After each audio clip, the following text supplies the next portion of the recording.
Hello everyone, मेरा नाम मनीष कुमार सिंह है। मेरे साथ आप सामान्य अध्ययन के विशेष पहलुओं को जानते हैं। दोस्तों, आजकल एक विवाद बहुत चर्चा में रह रहा है। आप देखते होंगे टीवी में, पेपर में, हर जगह दिखाई दे रहा है। फिलिस्तीन ने 1000 से ऊपर रॉकेट दागे, इजराइल ने एयर स्ट्राइक किया।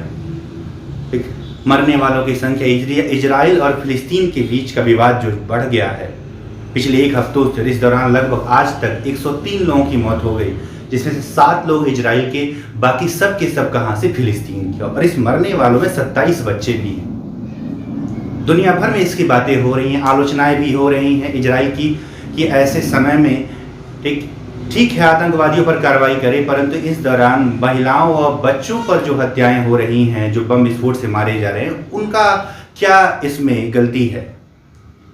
तो आज जो है इस क्लास में इस पूरे मुद्दे को समझते हैं कि क्या विवाद है इजराइल और फिलिस्तीन का।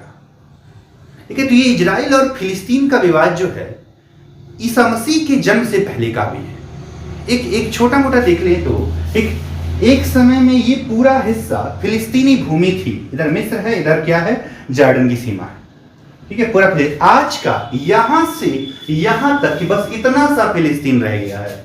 ठीक है, बस इतना सा क्या रह गया है, फिलिस्तीन रह गया है। ठीक, बाकी पूरा का पूरा जो है अब इजराइल हो गया। यानी यहां से यहां तक का सफर कैसे तय हुआ है, कैसे आगे बढ़ा है, कैसे इस पूरे क्षेत्र पर इजराइल, जो कि इजरायली लोग यानी यहूदी लोग बाहर से आए और फिलिस्तीनियों की भूमि पर क्या कर लिए, अधिकार कर लिए, और फिलिस्तीनी को वहां से क्या कर दिए, भगा दिए। अब मात्र 12% हिस्से पर फिलिस्तीनी बच गए हैं। यदि विश्व में सबसे ज्यादा किसी के साथ अत्याचार हुआ तो वो यहूदियों के साथ, और दूसरी बात, यदि सबसे ज्यादा किसी ने अत्याचार किया तो इन यहूदियों ने इन फिलिस्तीनियों के साथ किया। ठीक है, दोनों बातें, अत्याचार भी सबसे ज्यादा किसके साथ हुआ, अत्याचार का सामना सबसे ज्यादा किसने किया, तो यहूदियों ने। लेकिन यहूदी रुके नहीं, उन्होंने अपने आप को इतना सबल किया। और एक छोटा सा देश इजराइल, लगभग 85 लाख की आबादी वाला, ठीक, संपूर्ण अरब जगत को परेशान किया हुआ इस मुद्दे पर, फिलिस्तीन वाले मुद्दे पर। ना किसी का भय है, ना यूएन का भय, ना आईओसी का, ना इस्लामिक संगठन का भय। 57 देशों का इस्लामिक संगठन वाले देश हैं, वे बार बार अपनी मीटिंग्स बुला रहे हैं कि कैसी कार्रवाई की जाए। तो पूरे मुद्दे को समझते हैं कि क्या है। ठीक, तो मैंने कहा कि ये विवाद जो है, ठीक है, ईसा मसीह के जन्म से पहले का भी है, पहले का। बाइबिल, यहूदियों का मानना है कि बाइबिल में प्रभु ईसा मसीह ने यरूशलेम को अर्थात इजराइल को यहूदियों की भूमि माना है, और जबकि फिलिस्तीनियों का कहना है कि पहले से यह भूमि किसकी है, हमारी है। यानी टकराव की शुरुआत कुछ इस तरह से हुई।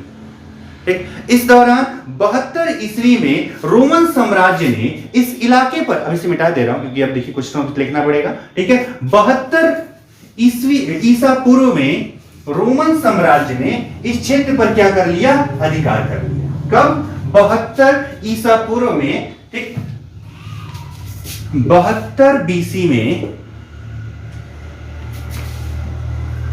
रोमन साम्राज्य ने इस क्षेत्र पर क्या कर लिया, अधिकार कर लिया। तो ऐसे में जो यहां के यहूदी थे, 72 बीसी में रोमन्स का अधिकार किसका हो गया, रोमन का अधिकार हो गया इस क्षेत्र पर। तो यहां के जो भी यहूदी थे वो दुनिया भर में क्या हो गए, फैल गए।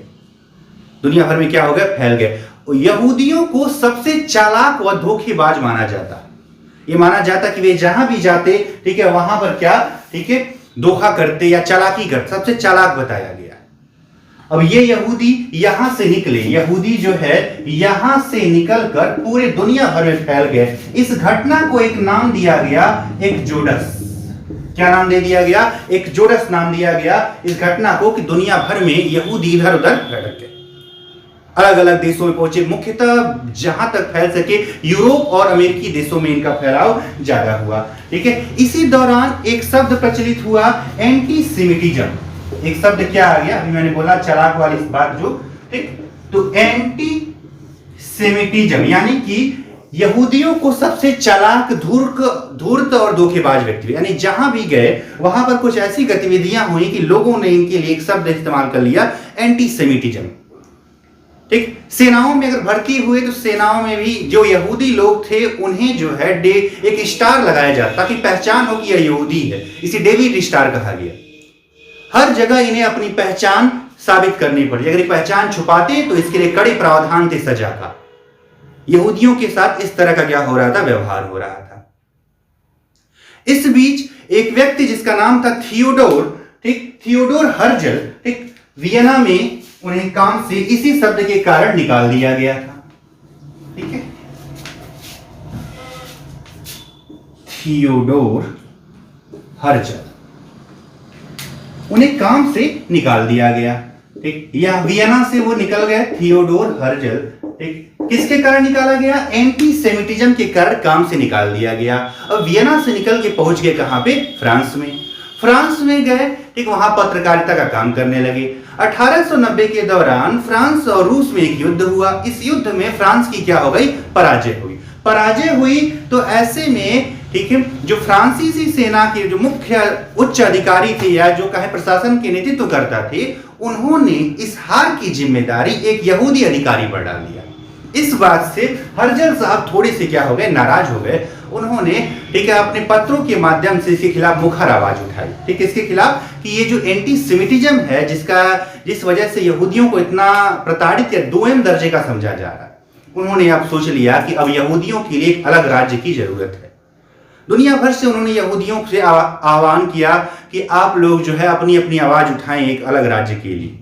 ऐसे में 1897 में, कब, 1897 में, ठीक है, स्विट्जरलैंड में, कहां पर, स्विट्जरलैंड में जायनिस्ट कांग्रेस की उन्होंने स्थापना की। जायनिस्ट का अर्थ होता है हिब्रू भाषा में स्वर्ग। यहूदी लोग कौन सी भाषा बोलते हैं, हिब्रू बोलते। जायनिस्ट कांग्रेस की स्थापना की और इसमें दुनिया भर के यहूदियों ने बढ़ चढ़कर चंदा दिया ताकि कांग्रेस आगे बढ़े। 1904 में खैर, ठीक है, हर्जल साहब की हो गई मृत्यु, लेकिन इनकी मृत्यु का इस कांग्रेस पर कोई असर नहीं पड़ा, क्योंकि अब वह यहूदियों के मन में बस चुका था। ठीक, अब इसके माध्यम से धीरे धीरे यहूदी फलस्तीन की, यानी कि यरूशलेम के आसपास के क्षेत्रों में धीरे धीरे अपनी पैठ बढ़ा रहे थे। इसी बीच प्रथम विश्व युद्ध शुरू हो गया। प्रथम विश्व युद्ध के दौरान एक समझौता हुआ जिसका नाम है क्या, बालाफोर का समझौता। बालाफोर का समझौता किसके किसके बीच हुआ, तो ब्रिटेन और यहूदियों के बीच हुआ। यहूदियों ने ब्रिटेन से कहा कि यदि आप इस प्रथम विश्व युद्ध में ऑटोमन साम्राज्य को हरा देते हैं तो फलस्तीनी भूमि में हमें एक अलग राज्य दे दिया जाए। ठीक है, अब राज्य बनता तो आबादी भी चाहिए होती। तो ऐसे में जायनिस्टों ने दुनिया भर के यहूदियों से कहा कि आप सब कहां पहुंचिए, ठीक है, आप सब फिलिस्तीन में पहुंचिए। फिलिस्तीन में पहुंचे और धीरे धीरे वहां पर पैठ अपनी बढ़ाई। युद्ध समाप्त हुआ, ब्रिटेन की विजय होगी, लेकिन ब्रिटेन ने अपने वादे को पूरा नहीं किया। लेकिन ब्रिटेन ने एक काम कर दिया कि जो भी यहूदी लोग पहुंचे थे कहां पर, फिलिस्तीन में, उनको बसने के लिए, यानी कि बसने में सहायता उपलब्ध करवा दी। ठीक, अब ये सारे कहानी की तरह से समझेंगे, ये सारे यहूदी कहां पहुंच चुके हैं, फिलिस्तीन में पहुंच चुके हैं और वहां पर बसने लगे, महंगी दामों पर जमीनें खरीदने लगे। इस बीच 1920 से 1945 तक का जो दौर है, ये यहूदियों के लिए सबसे खतरनाक दौर रहा। इस दौरान इन पे अत्याचार की सारी सीमाएं लांघ दी गई। 1933 में जर्मनी में हिटलर बन गया क्या, राजा, शासक बन गया। हिटलर के शासक बनने के बाद 1939 से 1945 द्वितीय विश्व युद्ध का समय है, 6 सालों में 60 लाख यहूदी हिटलर ने मरवा दिए। ये कुल उनकी आबादी का 1/3 था। यहूदियों की आबादी का 1/3 समाप्त हो गया इस द्वितीय विश्व युद्ध के दौरान। लेकिन यहूदी अभी भी यरूशलेम में और उसके आसपास के क्षेत्रों में अपनी, ठीक है, मजबूती बनाए हुए थे कि किस तरह से इस क्षेत्र पर क्या किया जाए, अधिकार किया जाए। ठीक, और ये पूरे क्षेत्र पर किसका अधिकार था, ब्रिटेन का। आपने देखा था, जीता था ब्रिटेन ने, ब्रिटेन का अधिकार था। 1947 में मामला कहां पहुंच गया, नया बना था यूएन, उसके पास पहुंच गया। यूएन ने, ठीक है, 1939 में द्विराष्ट्र सिद्धांत दिया। क्या दिया, द्विराष्ट्र सिद्धांत दिया। द्विराष्ट्र सिद्धांत में यानी कि इजराइल को भी मान्यता दे दिया और किसको, फिलिस्तीन को भी, और साथ ही साथ यरूशलेम को, जो मुख्य मुद्दा था, यरूशलेम को एक अंतरराष्ट्रीय इंटरनेशनल शहर बना दिया। ना इनका रहेगा ना उनका रहेगा, किसका रहेगा, यूएनओ का रहेगा। कौन, यरूशलेम। ठीक, इजरायलियों की पहली सफलता। कितना मेहनत किया, ठीक है। अब जो है धीरे धीरे ही सही, ठीक है, यूएन ने मान लिया, ठीक, और उन्हें जो है द्विराष्ट्र सिद्धांत के तहत पे मान्यता भी मिल गई। इस चीज का विरोध किया किसने? अरबों ने। सारे अरब देश इकट्ठा हो गए, उन्होंने कहा ये तो गलत है, मुसलमान भूमि पर आप, इस्लाम भूमि पर आप यहूदियों को क्या दे रहे हैं? मान्यता प्रदान कर रहे हैं। इसका विरोध किया उन्होंने। इसे क्या किया? विरोध किया। इधर 1948 में ब्रिटेन वहां से क्या हो गया? चला गया। ब्रिटेन वहां से क्या चला? ब्रिटेन जो है इस भूमि से चला गया। ऐसे में 14 मई, आज 14 मई, ये वीडियो जो मैं बना रहा हूं आज तारीख 14 मई है। इजराइल का इसी दिन क्या आजादी मिली थी, उसी दिन के उपलक्ष्य में बना रहा हूं वीडियो। 14 मई 1948 को इजराइल क्या हो गया? आजाद हो गया। एक स्वतंत्र देश अस्तित्व में आ गया। कौन सा? इजराइल। इजराइल अस्तित्व में आया। तुरंत ही सीरिया, लीबिया व कुछ अन्य इस्लामिक देशों ने, जिसमें मिस्र और सऊदी अरब ने सहयोग दिया, सब ने आक्रमण कर दिया किस पर? इजराइल पर। इजराइल और इन देशों के बीच 1 साल तक युद्ध चला और अंततः एक युद्ध, 1 वर्ष बाद युद्ध विराम की क्या हो गई? घोषणा हो गई। ठीक है, 1 साल का युद्ध चला, 1 साल का युद्ध चला और युद्ध विराम की क्या हो गई? घोषणा। युद्ध विराम की घोषणा के साथ अब इजराइल और जॉर्डन के बीच एक सीमा खींची गई, जिसका नाम क्या दिया गया? ग्रीन लाइन नाम दे दिया गया। अब जो है एक 11 मई 1949, वो तारीख कौन सी थी? 11 मई 1949 को यूएन ने भी एक देश के तौर पर, एक स्वतंत्र देश के, द्विराष्ट्र गया किनारे, अब एक स्वतंत्र देश के तौर पर एक इजराइल को क्या दे दिया? मान्यता दे दिया। इजराइल अपनी ताकत बढ़ा रहा है। इजराइल ने, ठीक है, टेक्नोलॉजी पर ध्यान दिया। इधर फिलिस्तीनी लोग जो है इस्लामी इन अरब देशों के चक्कर में आके, ठीक है, अपने आप को बार बार उत्तेजित होते थे। 1967 में अरब देशों ने फिर से फिलिस्तीन की तरफ से, ठीक है, इजराइल पर कर दिया हमला। इजराइल अब कमजोर नहीं रह गया था, अमेरिका ने सहयोग किया। इजराइल अब मजबूत हो चुका था, उसके पास सैन्य शक्ति थी, ठीक है, बेहतर टेक्नोलॉजी थी। मात्र 6 दिन के युद्ध में अरब देशों को हरा दिया। और हराया तो वेस्ट बैंक, ठीक है, कौन सा हिस्सा? वेस्ट बैंक, गाजा और यरूशलेम, पूर्वी यरूशलेम पर क्या कर लिया? अधिकार कर लिया। और यरूशलेम को तब से अपनी क्या मानता है? राजधानी में। हालांकि बाद में गाजा का हिस्सा फिलिस्तीनियों को वापस कर दिया। अब इजराइल तब से बार बार फिलिस्तीनियों को उकसाता। फिलिस्तीनी जैसे ही आक्रमण करने के लिए हावी होते, क्योंकि इस्लाम में है, जल्दी आक्रमण करने लग जाते, तुरंत ही इजराइल भयंकर हमला करता, एक बड़े क्षेत्र पर फिर से कब्जा कर लेता। धीरे धीरे फिलिस्तीन खत्म हो रहा है, इजराइल का अस्तित्व आने लगा। ठीक है, किसका अस्तित्व आने लगा? इजराइल बड़ा होता गया, फिलिस्तीन क्या होता गया? सिमटता गया। ठीक, अब उसने जो है फिलिस्तीनियों को, ठीक है, सभी प्रकार के अधिकारों से क्या रखा है? वंचित रखा। क्योंकि जो वेस्ट बैंक में, अभी मुख्यतः कहां पर ये लोग बसे हुए हैं? वेस्ट बैंक में। और गाजा की बात करेंगे, वेस्ट बैंक में फिलिस्तीनी लोग बसे हुए हैं। इनको न तो इनको कहीं आने जाने की अनुमति है, ठीक, न तो अपनी सेना रखने की अनुमति है। इस प्रकार की बहुत सारे अधिकारों से क्या कर दिया? वंचित। तो जब भी ये लोग विरोध प्रदर्शन करते हैं तो शांतिपूर्वक तरह का, लेकिन यहाँ पे गाजा में एक आतंकवादी संगठन है जिसका नाम है हमास।